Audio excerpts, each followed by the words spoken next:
मेरी चाची बहुत खूबसूरत और नौजवान थी। वह घर में अकेली रहती थी और मुझे अपने पास बुला लेती और अपनी तन्हाई मिटाती थी। मैं भी खुश होकर चाची के पास चला जाता और उसके साथ कुछ हसीन लम्हे बिताता। एक दिन चाची ने मुझे अपने घर बुलाया। मैं भी खुश होकर चाची के घर चला गया। मैं जैसे ही चाची के घर पहुंचा तो चाची वॉशरूम से नहाकर बाहर आ रही थी। जैसे ही मैंने चाची को देखा तो मेरे होश ही उड़ गए। चाची ने मुझे अपना वो दिखाकर कहा, मेरी चाची बहुत ज्यादा खूबसूरत थी। वह लगती ही नहीं थी कि वह एक शादीशुदा औरत है। उस वक्त मैं अपने चाचा के घर रहने आया था क्योंकि मम्मी पापा दोनों बाहर विदेश जा रहे थे। पहले जब चाचू पापा को मुबारकबाद देने आए तो उन्होंने पापा से जाते हुए कहा कि राहुल को हमारे घर छोड़ जाए। पापा ने उन्हें काफी मना किया कि अब राहुल बड़ा हो गया है और अपना ख्याल रख सकता है, लेकिन वह नहीं माने। उन्होंने पापा को राजी कर लिया और मेरी ख्वाहिश पूरी हो गई। मेरे पास हमारे पुराने घर की चाबी थी जो खाली पड़ा हुआ था, जिसे मैं अपने मकसद के लिए भरपूर इस्तेमाल करता था। चाची मोनिका की शादी मेरे चाचा से 10 साल पहले हुई थी। मैं उस वक्त 10 साल का था, मगर उस वक्त चाची को देखकर मुझे बहुत अच्छा लगता था क्योंकि वह न सिर्फ खूबसूरत थी बल्कि धीमे लहजे वाली और भरपूर जिस्म की मालिक थी। चाचा और चाची की जोड़ी मिसाइल समझी जाती थी, पर अभी तक वह दोनों औलाद से दूर थे। वह दोनों ने अपनी किस्मत समझकर सब्र कर लिया था। चाची और चाचियों में बहुत ज्यादा प्यार था और मेरा अंदाजा था कि चाचा चाची की हर ख्वाहिश पूरी करते होंगे। शादी के बाद चाची का बदन बहुत दिलकश हो गया था। खूबसूरत तो वह पहले ही थी, मगर अब शरीर का हर हिस्सा अपनी तरफ झुकता हुआ महसूस होता था। उस वक्त जब चाची घर की सफाई कर रही थी और मैं टीवी देख रहा था, तब चाची ने मुझसे पूछा, राहुल बेटा आज कॉलेज नहीं जाना क्या? तो मैंने दिल ही दिल में चाची को बेटा बुलाने पर बुरा मानते हुए कहा, नहीं चाची, सेमेस्टर खत्म हो गया है ना, इसलिए 1.5 महीने की छुट्टियां हैं। चाची ने सर हिलाया और झुककर मेज पर कपड़ा मारने लगी, पर चाची का वो सब देखकर समझ नहीं आ रहा था कि क्या करूं और क्या ना करूं। मुझे चाची के घर आए हुए 2 दिन गुजर चुके थे। रात को खाने की मेज पर चाचू ने चाची से कहा कि मुझे 20 दिन के लिए लाहौर जाना है। अगर मुझे ज्यादा दिनों के लिए बाहर जाना होता तो वह चाची को भी साथ ले जाते, मगर इस दफा मैं चाची के घर पर था तो उन्होंने अकेले जाना ही मुनासिब समझा। मैंने चाची का रूटीन और उनकी आदतों का अच्छी तरह से अभ्यास किया था। मैंने देखा कि वह चाय का इस्तेमाल ज्यादा करती है और वह चाय में दूध बहुत डालती है और मुझे डब्बे का दूध पीने की आदत थी। अगले दिन हम दोस्त आपस में मिलकर एक दूसरे के साथ मजाक कर रहे थे और मैं जो कुछ बकवास कर रहा था वह बहुत गलत था। मेरी बातें सुनकर चाची बहुत हैरान हो गई। फिर उन्होंने मुझे अपनी आवाज देकर अपनी मौजूदगी का एहसास दिलाने की कोशिश की, लेकिन म्यूजिक की वजह से मुझे कुछ सुनाई नहीं दे रहा था। मेरी बकवास बातें काफी देर तक सुनती रही और फिर उठकर अपने कमरे में चली गई। थोड़ी देर बाद मैं चाची के पास गया और कहा, मुझे चाय पीनी है चाची। चाची ने मुस्कुराकर कहा, क्यों नहीं मेरे बच्चे, बस 2 मिनट में फ्रेश होकर आती हूँ, फिर बना देती हूँ। वह उठकर बाथरूम की तरफ चली गई। मैं गैलरी में आकर बैठ गया और सामने लॉन और फूलों को देखने लगा। एक फूल मुझे पसंद आ गया। मैंने उसे करीब जाकर देखा और फिर उसे तोड़ लिया। चाची मुझे आवाज दे रही थी। मैंने जवाब दिया, मैं बाहर हूँ। तो वह हाथ में ट्रे लेकर बाहर आई जिसमें 2 कप चाय थी। उन्होंने एक कप मुझे पकड़ाया और दूसरा खुद उठकर मेज पर रख दिया। मैंने वह फूल जो हाथ में पड़ा हुआ था चाची की तरफ बढ़ा दिया। चाची ने मुस्कुराकर फूल मेरे हाथ से ले लिया और कहा, शुक्रिया मेरे बच्चे। मेरे सारे अरमानों पर पानी पड़ गया था। मैंने चाची की तरफ देखा और कहा, चाची बोर नहीं होती आप सारा दिन घर में रह रहकर? मैं तो बोर हो गया हूँ, हम कहीं बाहर घूमने चलते हैं। चाची ने कहा, नहीं समीर, मैं तो तुम्हारे चाचा के साथ हर जगह जाती हूँ, लेकिन मैं उनके बगैर कहीं नहीं जाती।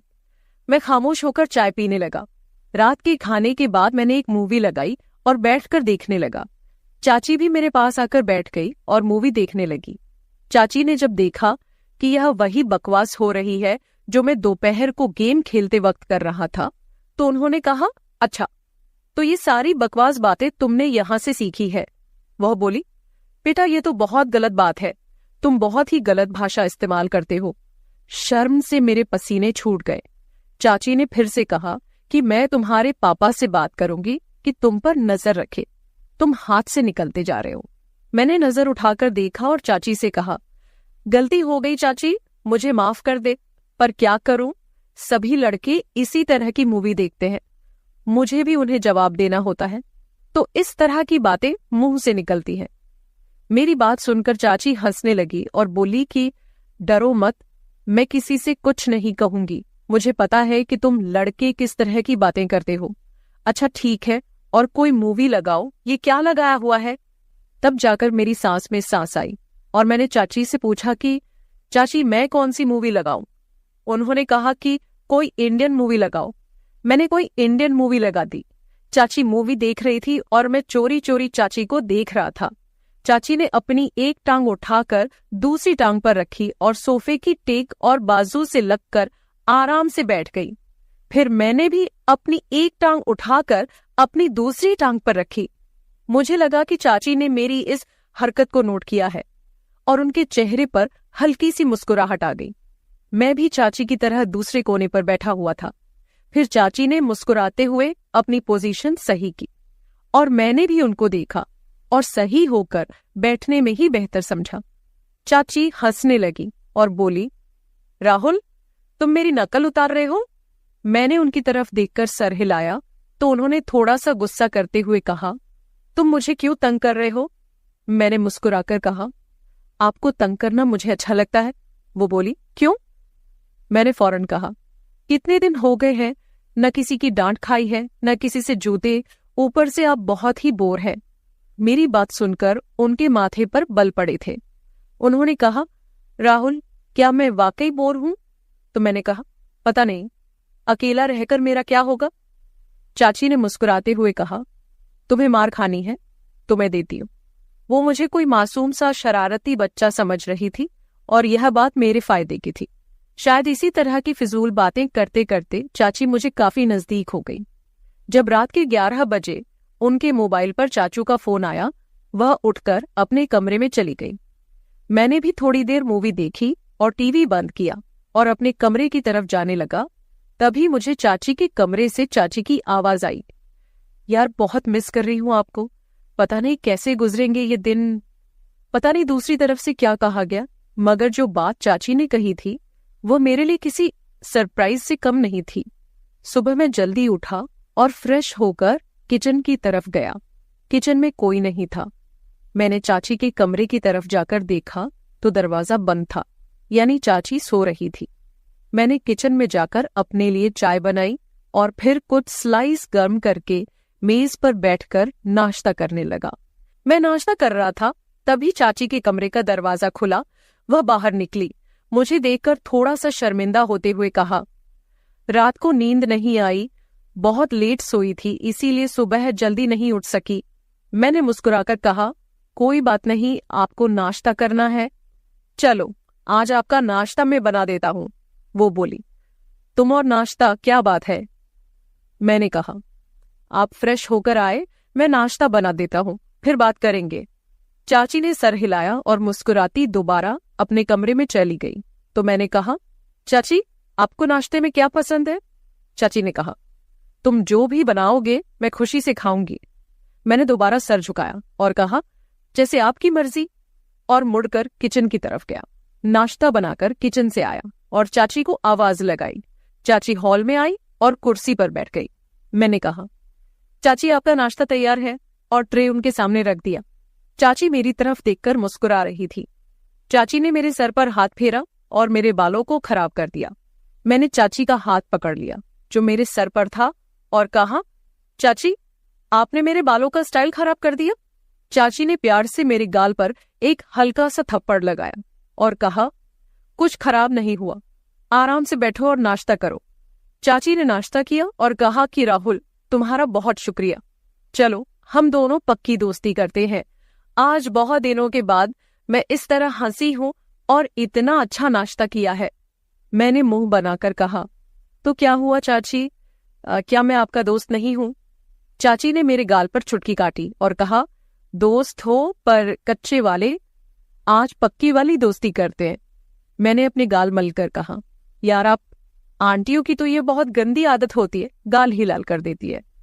चाची मुस्कुराने लगी और दोनों हाथों को मेरे कानों की तरफ बढ़ाया तो मैं भागने लगा।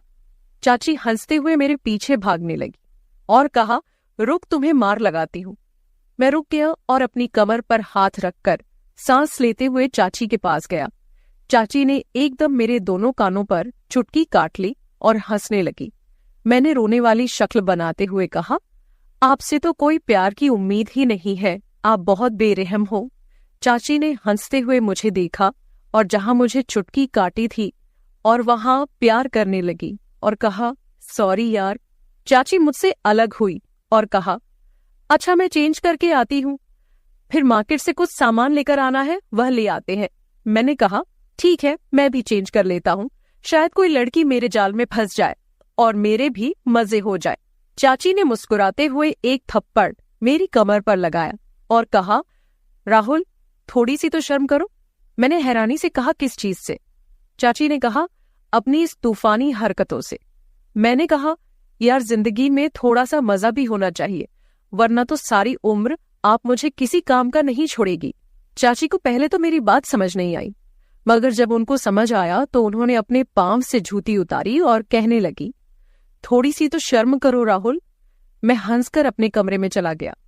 थोड़ी देर बाद मैं कमरे से बाहर आया और सोफे पर बैठकर टीवी देखने लगा। थोड़ी देर में चाची भी बाहर आ गई। जब वह बाहर निकली तो मेरी सांस ऊपर के ऊपर और नीचे की नीचे रह गई। सफेद कलर की कमीज पर नीचे जीन्स में चाची को देखते हुए कहा, मैडम जी का क्या इरादा है? चाची ने पहले अपने आप को देखा और फिर मुझे देखते हुए हैरानी से कहा, क्यों, क्या हुआ? मैंने दिल पर हाथ रखते हुए कहा, मैडम आपके दीवाने शहर में 1000 होंगे, मगर इतनी सुबह दुकान कौन खोलेगा? चाची को अपनी गलती का एहसास हो गया और बोली, ठीक कह रहे हो। मैंने कहा, मैडम जब आप बाहर निकलती होगी तो लोग आपको ही देखते होंगे। चाची ने मुस्कुराते हुए कहा, राहुल थोड़ी सी शर्म कर, मैं तेरी चाची हूं। मैंने भी सर झुकाकर कहा, ठीक है चाची। तो वह हंसने लगी और मेरे पास बैठते हुए कहा, बाज नहीं आओगे फ्लर्ट करने से? मैंने उनकी तरफ देखते हुए कहा, कौन बदकिस्मत आपसे फ्लर्ट करना चाहता है? चाची ने मुस्कुराते हुए कहा, माफ कर यार। थोड़ी देर की खामोशी के बाद चाची मेरे करीब आई और बोली, सच में तेरी कोई गर्लफ्रेंड नहीं है? मैंने उनकी तरफ देखा और कहा, कोई आप जैसी मिली ही नहीं, वरना उसे गर्लफ्रेंड क्या अपनी लाइफ पार्टनर बना लेता, चाहे पापा को समझाना पड़ता। चाची ने मुस्कुराते हुए कहा, मैं अच्छी लगती हूं आपको? तो मैंने भी फिर किसी आशिक की तरह सर झुकाकर हल्का सा कहा, बहुत ज्यादा चाची।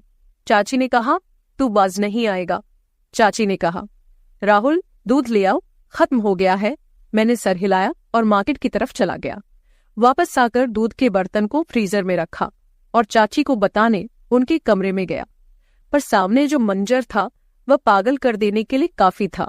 चाची शायद नहाकर निकली थी और यह वक्त मुझ पर कहर बरसा रहा था और मेरी हालत ऐसी हो गई थी कि टांगों में जान ही ना रही। मैं पलटने ही वाला था कि चाची ने आवाज देकर पूछा, ले आए हो दूध? मेरे हलक से तो जैसे आवाज ही नहीं निकल रही थी। मैंने सर हिलाया तो चाची आहिस्ता आहिस्ता कदमों से चलती हुई मेरी तरफ आई और मेरे चेहरे के नीचे हाथ रखकर कहा, क्या हुआ राहुल? मैंने चेहरा ऊपर उठाया और उनकी आंखों में देखते हुए कहा, कुछ नहीं चाची। चाची ने मेरी आंखों में देखा और कहा, राहुल सच सच बताओ, मेरा इस तरह तुम्हारे सामने आना अच्छा है क्या? मैंने सर हिलाया और दोबारा सर झुकाकर कहा, अगर आपको लग रहा है कि मैं आपकी तरफ अट्रैक्ट हो रहा हूं तो आप गलत है चाची। चाची आपका जिस्म आपकी मोहब्बत के इजहार का जरिया है, लेकिन यही सब कुछ ठीक नहीं है। चाची ने एक लंबा सांस लिया और मुझे इस तरह देखा जैसे मैं दीवाना हूं। मैंने दोबारा सर उठाया और कहा, पर मैं यह भी नहीं चाहता कि आप थोड़ी देर के लिए मुझे अपनाए और फिर जिंदगी भर के लिए मुझे अपने दीदार से महरूम कर दे। चाची के लिए बहुत नाजुक निर्णय था। फिर वह एक तरफ बेड पर बैठ गई और कहा, मेरे पास आओ और यहां बैठो। मैं आराम से चलता हुआ उनके पास बैठ गया। उन्होंने मेरा हाथ पकड़कर अपने दूसरे हाथ पर रखा और कहा, समीर, जो मिल जाए उस पर शुक्र करना चाहिए। चाची के जहन में क्या चल रहा था और उस वक्त वहां से मैदान जंग छोड़कर भाग जाने वाली बात थी। मैं सुकून से कमरे में वापस आ गया। तभी मुझे लगा कि चाची अंदर रो रही है। उनकी सिसकने की आवाज बाहर तक आ रही थी। मैं दरवाजे के पास गया और कहा कि आप ठीक है? अंदर से कोई जवाब नहीं आया, बस सिसकने की आवाज बंद हो गई। मैंने फिर पूछा, चाची क्या बात है, आप क्यों रो रही हैं?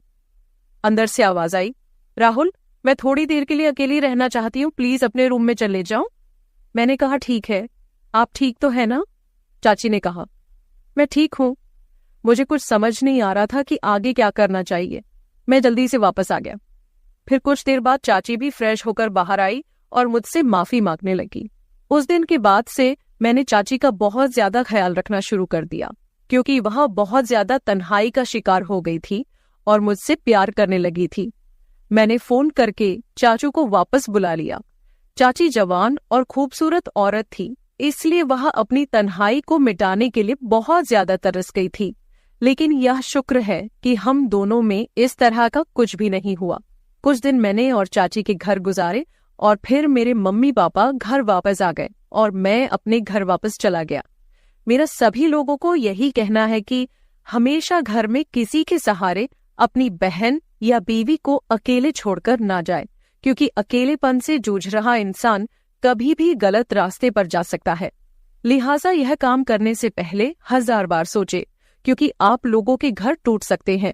मर्दों को गुजारिश है कि वह अपनी बहन या बीवी को किसी के भरोसे छोड़कर ना जाए। तो मेरे प्यारे दोस्तों, ये थी हमारी आज की छोटी सी कहानी। आपको ये कहानी कैसी लगी कमेंट करके जरूर बताएं। अगर आप ऐसी ही और भी इंटरेस्टिंग और रोमांटिक कहानियां सुनना चाहते हो तो चैनल को सब्सक्राइब जरूर कर ले और बेल आइकॉन ऑन कर ले, ताकि आपको मेरी हर कहानी समय पर मिल सके। कल मिलेंगे एक और नई कहानी के साथ। घर में बिल्कुल अकेली रहती थी, जिसे मैंने हमेशा अपना सगा भाई माना था। मुझे नहीं पता था कि रात को सोने के बाद वो मेरे साथ इतना गलत करेगा। दुनिया की नजरों में वो मेरा भाई था, लेकिन असलियत कुछ और थी। धीरे धीरे मैं उसके नकली प्यार के जाल में फंसती चली गई और फिर एक दिन उसने मेरे साथ कुछ ऐसा किया जिसे सुनने के बाद आपके दिल की धड़कनें तेज हो जाएगी। हेलो दोस्तों, मेरी उम्र 21 साल थी। मैं सेकेंड ईयर की स्टूडेंट थी। उन दिनों गर्मी शुरू हो गई थी, इसलिए हमें कॉलेज से छुट्टियां मिल गई थीं। रोज की तरह आज भी पूरे घर की सफाई करने के बाद मैं अपने बिस्तर पर आराम कर रही थी। थकान से चूर होकर ऐसा लग रहा था जैसे पूरा बदन अकड़ गया हो। मैं अपने बिस्तर पर लेटकर सुकून पाने की कोशिश कर रही थी और हाथों से अपने सिर की मसाज कर रही थी। अचानक मेरा भाई अरविंद मेरे कमरे में आया और दरवाजा बंद करके कहने लगा, क्या हुआ दीदी, तबीयत तो ठीक है? मैंने कहा, क्या भाई, मम्मी सारा काम मेरे सर पर डालकर चली जाती है। कॉलेज की छुट्टियां क्या हुई, सारे घर की जिम्मेदारी मुझ पर आ गई है। ऊपर से मुलाजिम भी छुट्टी पर है। मुझसे नहीं होते ये घर के काम। मेरी बात सुनकर वह मेरे पास बैठ गया और कहने लगा, मेरी प्यारी बहन, कोई बात नहीं, मैं अभी तुम्हारे लिए दूध लेकर आता हूँ, उसे पियोगी तो सुकून मिल जाएगा। अरविंद की बात सुनकर मैं मुस्कुरा दी और कहा, बस तुम खाना बाहर से ले आना, मैं थोड़ी देर सोऊंगी तो मेरी तबीयत कुछ बेहतर हो जाएगी। अरविंद कमरे से निकल गया। कुछ देर बाद ठंडे दूध के गिलास के साथ वह वापस आया। मुझे उस पर बहुत प्यार आया। दुनिया में बहुत कम ही ऐसे भाई होते हैं जो अपनी बहनों का इतना ख्याल रखते हैं। मैं उसे ढेर सारा आशीर्वाद देने लगी और उसका लाया हुआ दूध पीने लगी। दूध पीने के बाद मैंने ग्लास एक साइड पर रखा और लेट गई। अरविंद कहने लगा, चलो दीदी, मैं तुम्हारा सिर दबा देता हूँ, तुम सो जाओ। वह मेरे सिरहाने बैठ गया और अपने हाथों से मेरा सिर दबाने लगा। मुझे भी सुकून आने लगा था, दर्द भी कम होने लगा था। मैं आंखें मूंदकर सोने लगी और गहरी नींद में चली गई। पता ही नहीं चला कि घंटों तक मैं सोती रही थी। मेरी आंख मम्मी की आवाज पर खुली। मैं हड़बड़ाकर आंखें खोली तो मेरा सिर बुरी तरह से बोझिल था। घड़ी पर टाइम देखा तो रात के 9 बज रहे थे। मुझे एकदम झटका सा लगा। बड़ी अजीब बात थी कि पापा ऑफिस से वापस आ चुके थे। शायद थकावट की वजह से मुझे वक्त का एहसास ही ना हुआ। मैं उठकर जैसे ही 2 कदम चली तो मुझे चक्कर आ गए। आंखों के आगे अंधेरा छा गया। अगर दीवार पर हाथ ना रखती तो यकीनन गिर जाती। मैं फ्रेश होकर बाहर आई तो खाने के टेबल पर सब बैठे मेरा ही इंतजार कर रहे थे। मैं जाकर आराम के साथ कुर्सी पर बैठ गई। मुझे देखकर अरविंद खाना मेरी प्लेट में डालने लगा और फिर मम्मी से कहने लगा कि मम्मी, अन्नू पर काम का बोझ थोड़ा कम डाला करे। अरे, अगर काम वाली नहीं आ रही तो उसकी जगह किसी और को रख लें। ये बेचारी सारा दिन काम करके थक जाती है। देखें तो इसकी रंगत भी पीली पड़ चुकी है। मेरी हालत वाकई खराब हो चुकी थी। मैं काफी थकी हुई महसूस कर रही थी। मेरी मम्मी और पापा दोनों ही जॉब करते थे, क्योंकि सिर्फ पापा की जॉब से घर चलना मुश्किल था। ऊपर से हमारी पढ़ाइयों के खर्चे भी कुछ कम नहीं थे। इसीलिए मेरी मम्मी भी उसी कंपनी में जॉब करती थी जहां पापा करते थे। मैं और अरविंद कॉलेज जाते थे, मगर अभी गर्मी की वजह से छुट्टियां थीं, इसीलिए हमें घर ही रहना पड़ रहा था। मैंने ये बात नोट की थी कि पिछले कुछ दिनों से अरविंद मेरे साथ कुछ ज्यादा ही अटैच हो चुका है। जब से मुझे छुट्टियां हुई थीं, वह मेरा बहुत ख्याल रखने लगा था। अगर मैं घर का कोई काम कर रही होती तो आकर मेरी मदद करने लगता। अगर मैं थक जाती तो मेरा सर दबा देता। मैं उसे मना करती, मगर वह कहता कि नहीं, तुम थक चुकी हो, इतना काम करती हो, मेरा हक है कि मैं तुम्हें सुकून पहुंचाऊं। मैं भी खामोशी से लेटी रहती। मगर एक रात जो कुछ हुआ उससे मेरे होश उड़ गए थे। क्या अरविंद कभी ऐसा भी कर सकता है? मैं अपने कमरे में सो रही थी। आधी रात के वक्त मुझे महसूस हुआ जैसे कोई मेरे कमरे में आया हुआ है। आहिस्ता से चलता मेरे बिस्तर के करीब आया हो। भले ही मैं सो रही थी, मगर मेरा जहन बेदार था। मैंने हड़बड़ाकर आंखें खोल दी। कमरा अंधेरे में डूबा हुआ था। जब मैंने उठकर देखा तो अंदर कोई भी नहीं था। बस कमरे का दरवाजा थोड़ा खुला हुआ था। मैं सोने से पहले हमेशा दरवाजा बंद करके सोती थी, फिर खुद कैसे खुल सकता था। मैं नींद भरी आंखों से उठी और दरवाजे को लॉक करने लगी। दरवाजा लॉक करने के बाद दोबारा पलटकर बिस्तर पर सो गई।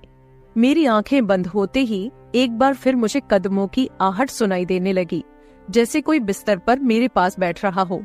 ऐसा लगा जैसे कोई अपना हाथ मेरी ओर बढ़ा रहा हो, लेकिन जब मैंने पलटकर देखा तो कोई नहीं था। मुझे घबराहट होने लगी थी।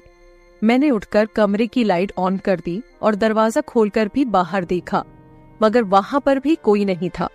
आज से पहले ऐसा कभी नहीं हुआ था जो अब हो रहा था। मुझे प्यास लगी तो मैं कमरे का दरवाजा खोलकर बाहर निकली। उसी वक्त अरविंद भी अपने कमरे से बाहर निकला। मुझे देखकर उसने पूछा, क्या बात है, आप अभी तक जाग रही हैं? मैंने जवाब दिया, कुछ नहीं, बस ऐसा महसूस हुआ जैसे कमरे में कोई मौजूद हो। पानी पीकर मैं दोबारा कमरे में आई और पीछे पीछे वह भी आ गया। उसने कहा, आपको डरने की जरूरत नहीं है। अगर आपको डर लग रहा है तो मैं आपके पास सो जाता हूँ।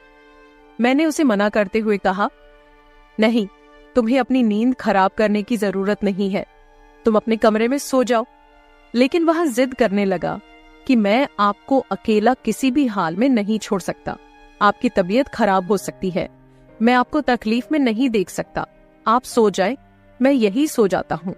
आखिरकार मैं बेड पर जाकर सो गई। उसने तकिया उठाकर सोफे पर रख लिया और वहीं सो गया।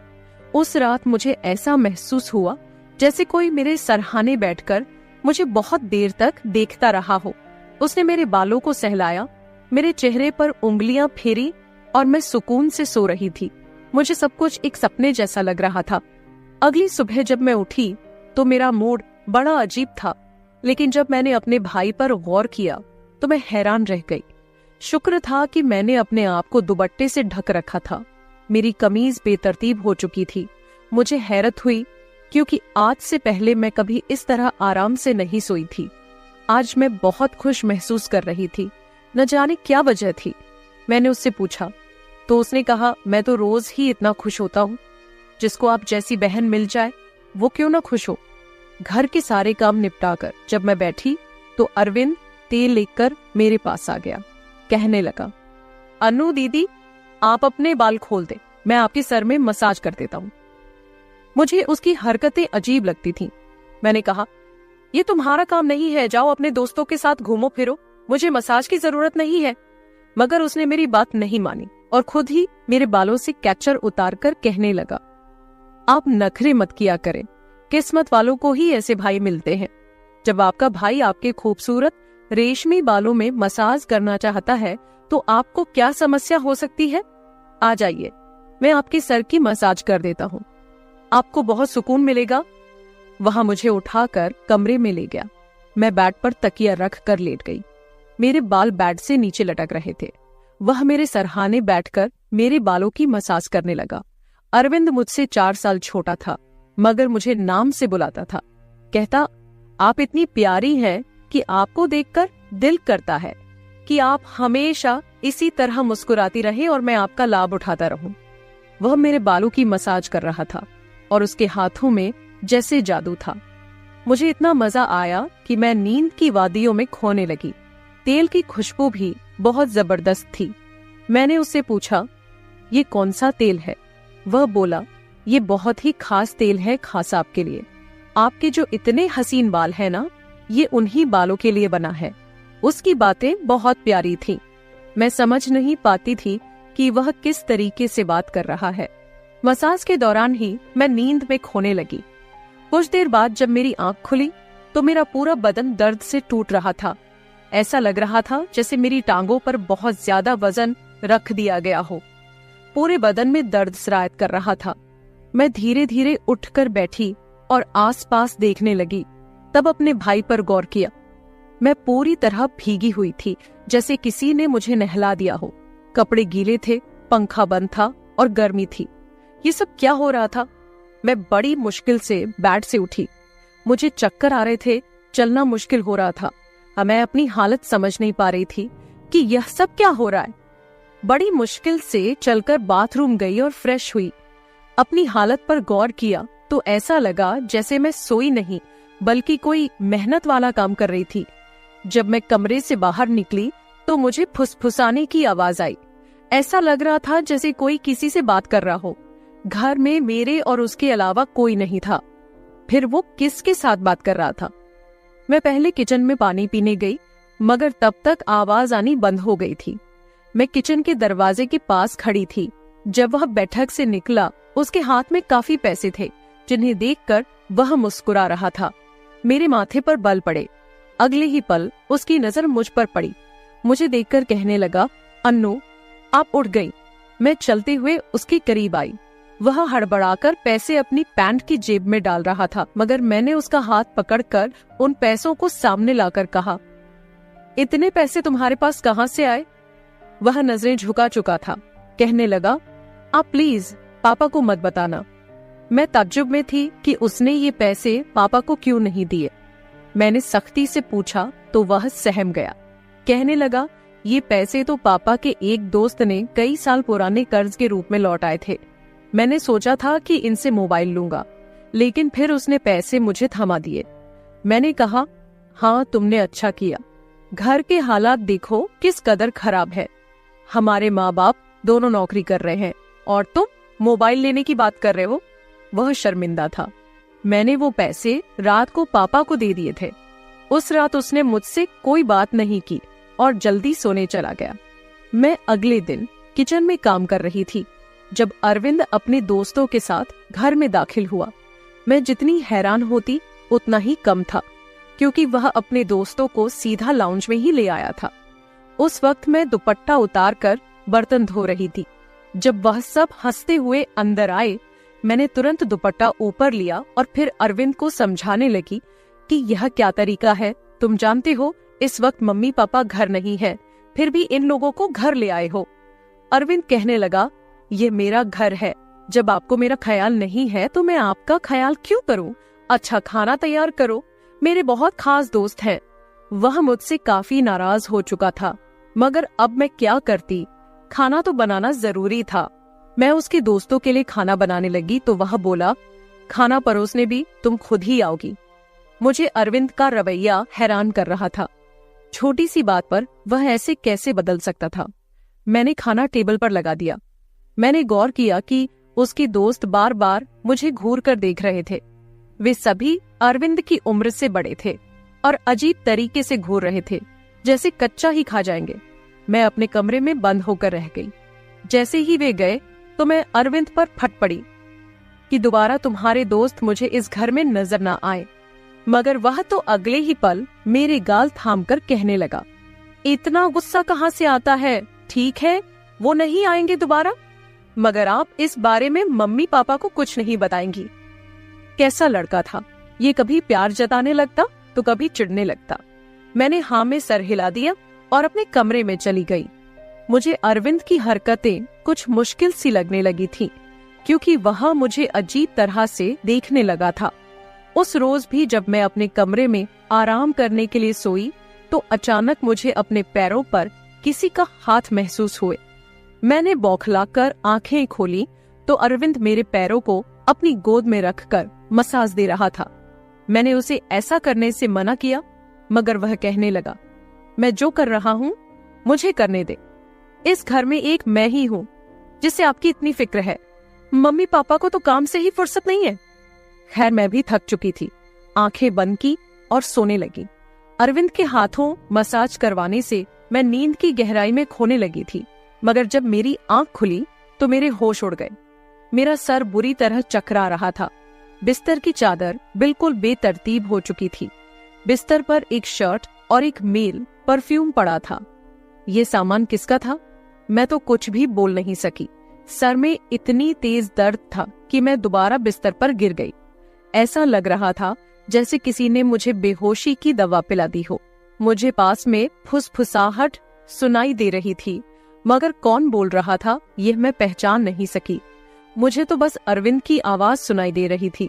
ऐसा लग रहा था जैसे वह मेरे कमरे में मौजूद हो और मुझे उठाने की कोशिश कर रहा हो। कुछ देर बाद जब मेरी आंख खुली तो सारा दृश्य मेरी नजरों के सामने घूमने लगा।